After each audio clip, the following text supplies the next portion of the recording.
The awakening giant. The golden halls of the Galactic Empire's council chamber gleamed under artificial stars. Emperor Vex sat on his crystalline throne, his forearms drumming against the armrests. The emergency meeting had interrupted his morning feast, and that always put him in a foul mood. "Speak," he commanded, his voice echoing through the vast chamber. Intelligence Chief Krall stepped forward, his scaled skin shifting from green to pale yellow, a sign of nervousness. "My lord, we have detected unusual activity in the Sol system. The humans are building something." Emperor Vex laughed, a harsh sound like breaking glass. "The humans? Those soft-skinned creatures who crawled into our galaxy merely 50 years ago? What could they possibly build that concerns the Empire? It's massive, my lord. Our spy drones report a construction 10 times larger than any human vessel we've recorded. The energy signatures are unprecedented." The other council members chuckled. General Drack, commander of the Empire's Third Fleet, stood up. "The humans pay their tributes on time. They know their place. Whatever toy they're building, we can crush it whenever we please." But Chief Krall didn't share their confidence. The readings troubled him deeply. Meanwhile, in the Sol system, hidden beneath the dusty surface of Mars' smallest moon, Admiral Jack stood before a massive view screen. 20 years of work had led to this moment. 20 years of secret planning, hidden construction, and careful deception. "Status report," Jack ordered, his weathered hands clasped behind his back. Commander Tom, his second-in-command, pulled up the holographic display. "Sir, the Prometheus is 90% complete. 5 kilometers from bow to stern. The adaptive armor plating is installed and tested. Quantum shield generators are online." Jack nodded slowly. The Prometheus wasn't just big, it was revolutionary. Every system on the ship represented humanity's greatest achievement. They had taken decades of humiliation, of being treated as inferior beings, and transformed it into determination. "And the Nova Cannon?" Jack asked. Engineer Lisa looked up from her workstation, her eyes bright with exhaustion and excitement. "It's beautiful, Admiral. We've successfully merged the salvaged Imperial technology with our own innovations. The power output exceeds anything in known space. One shot could punch through a moon." The Admiral allowed himself a rare smile. For 50 years, humanity had endured the Empire's tyranny. They had watched as Earth's resources were stripped away as tribute. They had remained silent as human colonies were restricted, and human traders were cheated in every galactic port. But humans had always been good at learning, adapting, and most importantly, remembering. "How long until we can launch?" Jack asked. 48 hours for basic systems. Full combat readiness in a week," Tom replied. Suddenly, alarms began blaring throughout the command center. Lisa's fingers flew across her console. "Admiral, we've been detected. An Imperial spy drone just scanned the shipyard." The room fell silent. Everyone knew what this meant. Their secret was out. Jack straightened his uniform. "How long until the Empire responds?" "Based on their usual protocols, 3 days for a fleet to arrive," Tom calculated quickly. "Then we launch in 48 hours, Jack decided. Ready or not, the Prometheus takes flight. Send word to Earth Command. Tell them the storm is coming."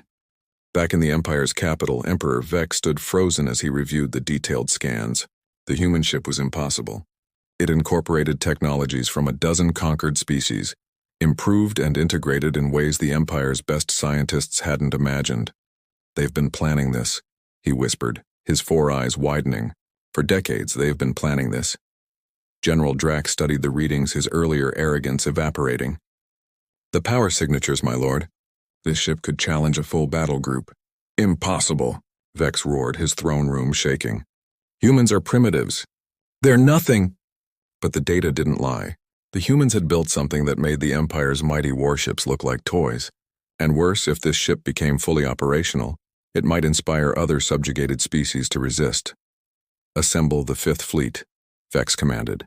"Destroy that abomination before it leaves their system. The humans will learn the price of defying the Galactic Empire." As orders flew across the galaxy and fleets began to move, Admiral Jack stood in the Prometheus's bridge for the first time. The vast command center hummed with power. This ship would change everything. Humanity's giant was awakening, and the galaxy would never be the same. The first Roar Emperor Vex stood before the Galactic Council, his golden robes flowing as he paced. The emergency session had drawn representatives from all member worlds, their holographic forms filling the chamber. The humans have violated the sacred laws, Vex declared. No member species may build warships beyond approved limits. They will face the Empire's justice. The representative from Kepler, a small world under Empire protection, dared to speak. But Emperor, perhaps we should try diplomacy first. Silence, Vex's voice thundered. Fleet Commander Zorn, you will take 50 battleships to Sol system. Destroy their illegal vessel and remind them of their place. Commander Zorn, a veteran of 100 campaigns, bowed his massive head. It will be done, my lord. The humans will surrender or burn. A message was transmitted to Earth. By order of the Galactic Empire, surrender your illegal warship immediately. Compliance will result in minimal punishment. Resistance will mean the extinction of your species. You have 72 hours. In the Sol system, Earth's President Roberts read the message to the Emergency Council. The room was divided. Some wanted to surrender, others to fight. We knew this day would come, Roberts said quietly. Admiral Jack, is the Prometheus ready? Jack's image appeared on the screen from the ship's bridge. 70% operational, Madam President. Weapons are online, shields are functional, but we're still installing secondary systems. Can it fight? We're about to find out. 40 hours later, the Prometheus emerged from the hidden shipyard. Even incomplete, it was magnificent. 5 kilometers of dark metal that seemed to drink in light. Along its hull, thousands of weapon ports and shield generators created a pattern like scales on a dragon. Captain Mike took his position in the command chair. He was young for such responsibility, but he had trained his entire life for this moment. All stations report. Navigation ready. Weapons charging. Shields at full power. Around the Prometheus, 20 smaller human ships formed a protective formation. They were insects compared to the Dreadnought, but their crews were ready to die defending humanity's hope. Imperial fleet dropping out of hyperspace in 3, 2, 1. Space tore open as 50 Imperial battleships arrived in perfect formation. Each one was twice the size of humanity's normal vessels, painted in the Empire's colors of purple and gold. They had conquered 1,000 worlds with such displays of power. Commander Zorn's face appeared on the main screen. His reptilian features showed absolute confidence. Humans, I am disappointed. I expected surrender, not stupidity. You have 1 minute to power down your vessel. Captain Mike stood up, his voice steady. Commander Zorn, humanity has knelt to the Empire for 50 years. We've paid your tributes, accepted your restrictions, endured your contempt. That ends today. Then you have chosen extinction. Zorn cut the transmission. The Imperial fleet opened fire simultaneously. Hundreds of plasma beams and antimatter missiles streaked through space toward the Prometheus. The smaller human ships moved to intercept, 3 of them vaporizing instantly. But then something extraordinary happened. The Prometheus's adaptive armor, Lisa's greatest creation, began analyzing the incoming fire. The first barrage hurt. Sections of hull glowed white-hot and the ship shook violently. But the armor was learning. Armor adaptation at 30%, 50, 70. Lisa reported from engineering. The second barrage from the Imperial fleet hit differently. The plasma beams that had scorched the hull now dispersed harmlessly. The antimatter missiles that had caused explosions now detonated without effect. Return fire, Captain Mike ordered. Target their flagship. Charge the Nova cannon. The Prometheus's conventional weapons opened up first. Railguns fired projectiles at near light speed. Laser arrays carved through space. But these were just to get their attention. Deep in the ship's core, the Nova cannon began its charging sequence. Energy readings spiked so high that every ship in both fleets detected it. What is that weapon? Zorn demanded from his bridge. Those energy levels are impossible. Lieutenant Dan led the fighter squadron out of Prometheus's hangar bays. The small craft, assisted by AI that predicted enemy movements, danced between the massive Imperial ships. Focus on their engines, Dan commanded. Let's see how they fight when they can't move. The Nova cannon reached full charge. Captain Mike selected 3 Imperial battleships flying in close formation. Fire! A beam of pure white energy erupted from the Prometheus's bow. It was like watching a star being born. The beam struck the first Imperial ship, went through it like paper, continued through the second, and finally dissipated after obliterating the third. 3 massive warships, each one centuries old, simply ceased to exist. The Imperial fleet fell into chaos. They had never seen such power. Their weapons, which had dominated the galaxy for a millennium, were now useless against the adapting armor. Their shields, pride of Imperial technology, couldn't stop the Nova cannon. Commander Zorn watched his tactical display in horror. Half his fleet was gone in 30 minutes. Ships he had commanded for decades were drifting hulks. The humans weren't just fighting back, they were winning decisively. All ships retreat. Zorn commanded, his voice breaking with disbelief. Full retreat to Empire space. The surviving 23 Imperial ships fled into hyperspace, leaving behind the wreckage of the Empire's first defeat in 1,000 years. On the Prometheus's bridge, the crew stood in stunned silence. They had done it. They had faced the Empire's might and won. Captain Mike sat back in his chair. Send a message to all galactic frequencies, he ordered. Tell them humanity stands free. Tell them the Empire bleeds like anyone else. Across the galaxy, on 100 conquered worlds, beings watched their screens in amazement. The impossible had happened. The humans, the newest and supposedly weakest members of galactic society, had defeated an Imperial fleet. And in his throne room, Emperor Vex crushed the arms of his crystalline throne with his bare hands. The Empire hadn't just lost a battle. The myth of their invincibility was shattered forever. The giant had roared and the galaxy had heard it. The Empire trembles. The news spread through the galaxy faster than light itself. On the mining world of Proxima, enslaved workers stopped their machines to whisper about the human victory. On the agricultural planet of Verde, farmers looked up at the stars with something they hadn't felt in generations: hope. Emperor Vex smashed another priceless artifact against his throne room wall. In the past 3 days, he had destroyed millions of credits worth of art. His advisors cowered in the corners, afraid to approach. How? He screamed. How did primitives defeat my fleet? Intelligence Chief Krall cleared his throat nervously. My lord, we've received reports. 12 worlds have already started rebellions. They're chanting, "Remember the Prometheus," in the streets. Then burn those streets. Vex roared. I want every rebel dead. My lord, General Drack interrupted carefully. Our forces are spread thin. If we respond to every rebellion, we'll have no fleet left to defend the capital. Vex's 4 eyes narrowed dangerously. Are you suggesting the Empire is vulnerable, General? Before Drack could answer, alarms began blaring through the palace. A communication officer rushed in, falling to his knees. Emperor, the humans have sent a message. On the main screen, Admiral Jack appeared, standing on the bridge of the Prometheus. Behind him, the crew worked calmly at their stations. Emperor Vex, Jack began, his voice carrying across space. Humanity offers you a choice. End the tribute system, grant independence to all species who request it, and transform the Empire into an alliance of equals, or we bring our ship to your doorstep.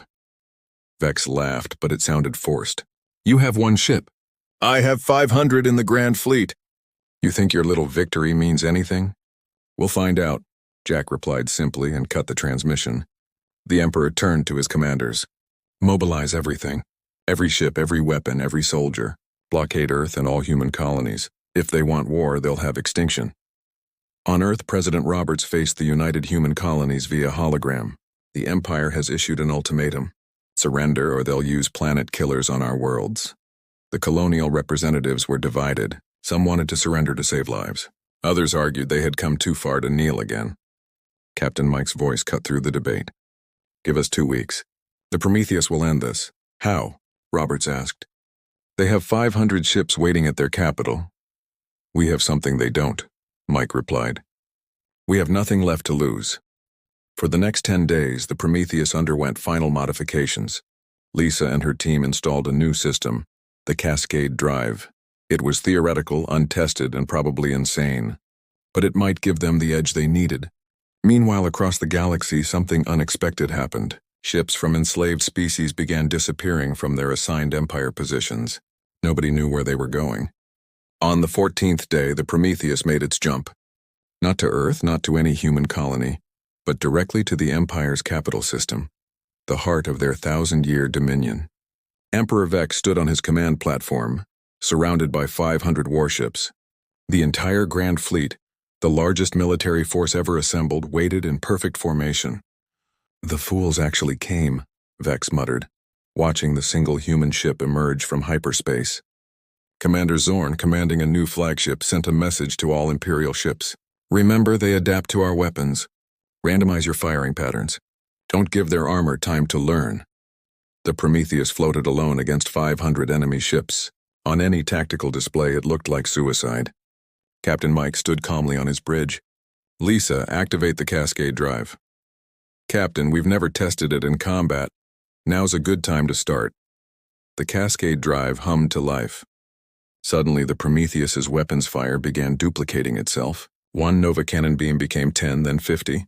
Each shot that left the ship multiplied in space, creating a cascade effect that filled the void with destructive energy. The Imperial fleet opened fire, but something else happened that Emperor Vex hadn't expected. 100 ships in his own fleet suddenly turned their weapons on their neighbors. The enslaved species' crews had been waiting for this moment. Betrayal! Vex screamed. Traitors! The battle became chaos. The Prometheus's cascading weapons carved through Imperial formations. Rebellious ships attacked from within. The Grand Fleet, which had never faced a real challenge, began to crumble. In 6 hours, 300 Imperial ships were destroyed or disabled. The rebels had claimed another 50. The Empire's invincible armada was reduced to scrap metal floating in space. Captain Mike opened a channel to the Imperial Palace. Emperor Vex, this is your last chance. Surrender! On the palace view screen, Emperor Vex looked older, smaller. His golden robes were torn, his throne room scarred from explosions that had reached the palace shields. The Empire has stood for 1,000 years, he said weakly. All empires fall, Mike replied. The question is whether anything good rises from their ashes. 3 days later, the treaty was signed. The Galactic Empire officially ended. In its place, the Galactic Alliance was born, a democracy where every species had equal voice and vote. Admiral Jack stood in the new Alliance Assembly, representatives from 100 free worlds applauding. We didn't seek to conquer, he said in his closing speech. We sought to liberate. The Prometheus will stand guard not as a conqueror, but as a protector. Never again will the strong prey upon the weak while humanity draws breath. The Prometheus took station at the center of Alliance space, a 5-kilometer reminder that tyranny had been defeated by those who refused to kneel. In the years that followed, children across the galaxy learned the story, how humanity, the newest and smallest member of galactic society, had stood up and said no more, how one ship had brought down an empire, how courage and determination could overcome any odds. Captain Mike, now an old man, would often stand on the observation deck of the Prometheus looking out at the peaceful stars. Young officers would ask him about that day, about facing 500 ships alone. We were terrified, he would tell them honestly. But fear didn't matter. What mattered was that someone had to stand up. Someone had to be first. We just happened to be ready when our moment came. The galaxy had entered a new age, not an age of empires and conquest, but an age of alliance and mutual respect. And at the heart of it all, the Prometheus stood eternal watch, humanity's gift to the stars. The giant no longer needed to roar. Its very presence was enough to remind everyone that freedom, once won, must never be surrendered again.